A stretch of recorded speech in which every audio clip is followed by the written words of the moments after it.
आला नाताळ घेऊन आनंद चहूकडे, केलेल्या चुकांची माफी मागूया प्रभूकडे.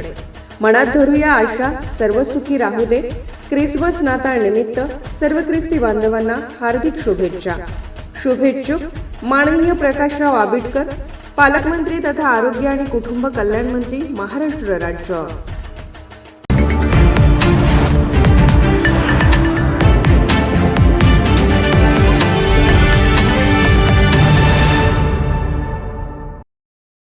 महाराष्ट्र राज्यात आणि किंबहुना कोल्हापूर जिल्ह्यात रिपब्लिकन पक्षाची आंबेडकर वाटचाल अत्यंत वेगाने आणि झपाट्याने होत असताना आगामी होऊ घातलेल्या कोल्हापूर महानगरपालिका, जिल्हा परिषद, पंचायत समिती निवडणुकीमध्ये सातत्याने संविधानाला आणि लोकशाहीला धोका पोहोचविण्याचा प्रयत्न करणाऱ्या जातीवादी भाजप पक्षाला सोडून इतर सर्व पक्षाशी युती करणार असल्याची माहिती रिपब्लिकन पक्षाच्या पश्चिम महाराष्ट्राच्या अध्यक्षा रुपाताई वायदंडे यांनी दिली. रिपब्लिकन पक्षाचे आंबेडकर पदाधिकाऱ्यांची बैठक आज कोल्हापुरातील शासकीय विश्रामगृहामध्ये झाली. यावेळी आयोजित केलेल्या पदाधिकाऱ्यांच्या बैठकीत त्या बोलत होत्या. यावेळी कोल्हापूर महानगरपालिका, जिल्हा परिषद आणि पंचायत समितीच्या निवडणुका पूर्ण ताकदीनिशी लढण्याचा निर्णय झाला. यावेळी बोलताना रिपब्लिकन पक्षाच्या पश्चिम महाराष्ट्राच्या अध्यक्षा रुपाताई वायदंडे यांनी जातीवादी पक्ष असलेला भाजप पक्षाकडे मूळचे उमेदवार नाहीत, त्यांची राज्यात व कोल्हापूर जिल्ह्यात मोठी ताकद नाही, त्यामुळे ते कमजोर आहेत. भारतीय जनता पार्टी पक्षाकडे घाबरून आलेले व सत्तेसाठी आलेल्यांना घेऊन भारतीय जनता पार्टी निवडणुकांना सामोरे जाते. त्यांच्याकडे विकासाचा कोणताही अजेंडा नाही, असा गंभीर आरोप त्यांनी केला. या बैठकीत कोल्हापूर जिल्ह्यातील अनेक कार्यकर्त्यांनी रिपब्लिकन पक्षात आंबेडकर प्रवेश केला. या बैठकीस रिपब्लिकन पक्षाच्या आंबेडकर पश्चिम महाराष्ट्राच्या अध्यक्षा रुपाताई वायदंडे, पक्षाचे पश्चिम महाराष्ट्र उपाध्यक्ष मारुती गायकवाड, इचलकरंजी शहराध्यक्ष शबाना नदाब, कोल्हापूर जिल्हाध्यक्ष सागर लाखे, इचलकरंजी शहराध्यक्ष बादल हेगडे, कोल्हापूर शहराध्यक्ष अमर तांदळे, जिल्हा संघटक प्रताप बाबर, कोल्हापूर जिल्हा कार्याध्यक्ष बाळासाहेब चव्हाण, कामगार आघाडी अध्यक्ष सद्दाम मुजावर, राधानगरी तालुका महिला अध्यक्षा गीता सुतार, करवीर संघटक सुरेश खिलारी, दिव्यांग आघाडी अध्यक्ष, दिव्यांग अध्यक्ष महिपती खिलारी आदीसह शेकडो कार्यकर्ते उपस्थित होते. कोल्हापूरहून दर्पण न्यूजसाठी अनिल पाटील. सप्रेम सस्न्या क्रांतिकारी जय भीम.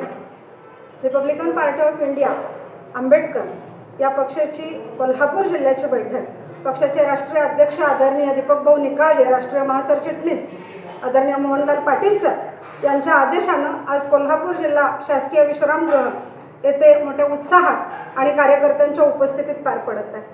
या बैठकीमध्ये आज अनेक नवीन कार्यकर्त्यांनी पक्षप्रवेश केलेला आहे. पक्षप्रवेशाचं त्यांचं धोरण आहे. याच्यामध्ये मेजॉरिटी हातकणंगले तालुक्यातून अनेक पदाधिकारी आज या बैठकीसाठी उपस्थित आहेत आणि ते आज पक्षामध्ये प्रवेश करत आहेत. रिपब्लिकन पक्षाची वाटचाल अत्यंत वेगानं आणि झपाट्यानं या संपूर्ण महाराष्ट्रात आणि विशेषतः या कोल्हापूर जिल्ह्यामध्ये होत असताना आगामी महानगरपालिका आणि पंचायत समिती निवडणुका यांच्या संदर्भात पक्षाची भूमिका मी आज विशद करेन. ती अशी की रिपब्लिकन पक्ष हा नेहमीच विश्वरत्न डॉक्टर बाबासाहेब आंबेडकर यांच्या संकल्पनेप्रमाणे, यांच्या ध्येय धोरणाप्रमाणे प्रामाणिकपणे, इमानदारीने काम करणारा पक्ष आहे.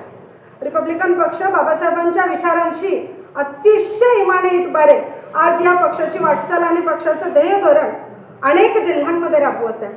त्याच्यापैकी सातत्यानं इथल्या संविधानाला आणि लोकशाहीला धोका पोहोचवण्याचा प्रयत्न करणाऱ्या आणि त्याच्यासाठी वेगवेगळ्या क्लुप्त्या वापरणाऱ्या जातीवादी भाजपा सोडून इतर सर्व पक्षांशी युती करण्याचे संकेत राष्ट्रीय अध्यक्षांच्याकडून आम्हाला मिळालेले आहेत.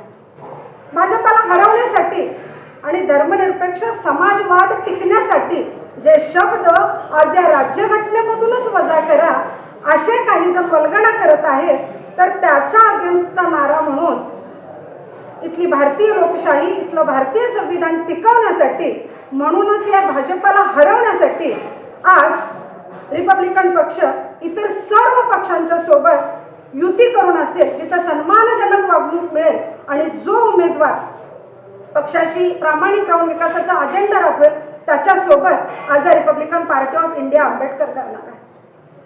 विश्वरत्न डॉक्टर बाबासाहेब आंबेडकर यांचं उदारमतवादी धोरण सांगतं, the state should take care of each and everybody's bread and butter. म्हणजे काय, तर इथल्या सरकार प्रत्येकाच्या रोजीरोटीची भाकरीची व्यवस्था केलीच आहे. मग ज्याची कपॅसिटी आहे त्याला त्याच्या कपॅसिटी प्रमाणे, त्याच्या लायबिलिटी प्रमाणे, त्याच्या कॅलिबर प्रमाणे नोकऱ्या द्या. ज्याला नोकरी मिळत नाही त्याला उद्योग व्यवसायासाठी भांडवल उपलब्ध करून द्या. ज्याला उद्योग व्यवसायासाठी भांडवल उपलब्ध होत नाही त्याला रोजगार हमी योजनेतून काम द्या. आणि ज्याला रोजगार हमी योजनेतून काम सुद्धा नाही त्याला बेरोजगारीचा भत्ता द्या. But the state should take care of each and everybody's bread and butter.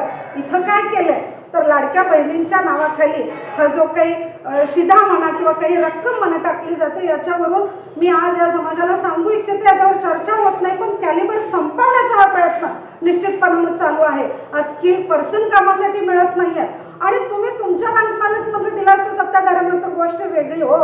आमच्याच खिशातले घेऊन आम्हाला फिरवून देतात. तर यामुळं आज या कोंबडीचे सर्व पंख काढून टाकून तिला लहूलुहान करून मग दाणे टाकण्याचा जो प्रकार आहे हा निश्चितपणानं इथल्या विकासाला बाधक आहे. कारण आज भाजपाबद्दल बोलायचं झालं तर भाजपाकडे मूळचे त्यांचे उमेदवार किंवा त्यांची संख्या, त्यांची ताकद खूप कमजोर आहे.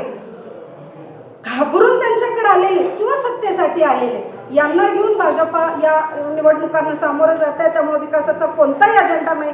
त्यामुळं भाजपा व्यतिरिक्त मैदानात उतरणाऱ्या आणि संविधान वाचवून पाहणाऱ्या, त्याच पद्धतीनं कोल्हापूरच्या विकासाला चालना देणाऱ्या सर्व पक्षांची सन्मानजनक वागणुकीसह Republican Party of India Ambedkar हा पक्ष त्यांच्या सोबत असेल, ताकदीन असेल, मैदानात असेल. हाच आमचा या निवडणुकांचा अजेंडा आहे की भाजप सोडून आम्ही तर सर्वांच्या सोबत आहोत. येणाऱ्या काळात रिपब्लिकन पक्षाचा हा झंझावात कोल्हापूर जिल्ह्यासह संपूर्ण महाराष्ट्रात अत्यंत त्वेषानं, वेगानं आणि अन्याय अत्याचाराच्या विरोधात, इथल्या महिलांच्या न्याय हक्कासाठी, त्यांच्यावर होणाऱ्या अत्याचाराच्या विरोधात कठोर कायद्याची अंमलबजावणी होण्यासाठी, इथल्या कष्टकरी, शेतकरी, मजूर, शोषित, वंचित समाजासाठी काम करेल एवढी ग्वाही देते. थांबते. जय भीम. निर्भीड बेधडक बातमीसाठी दर्पण न्यूज चॅनलला लाईक करा, शेअर करा, सबस्क्राईब करा. मुख्य संपादक अभिजित रांजणे, दर्पण न्यूज.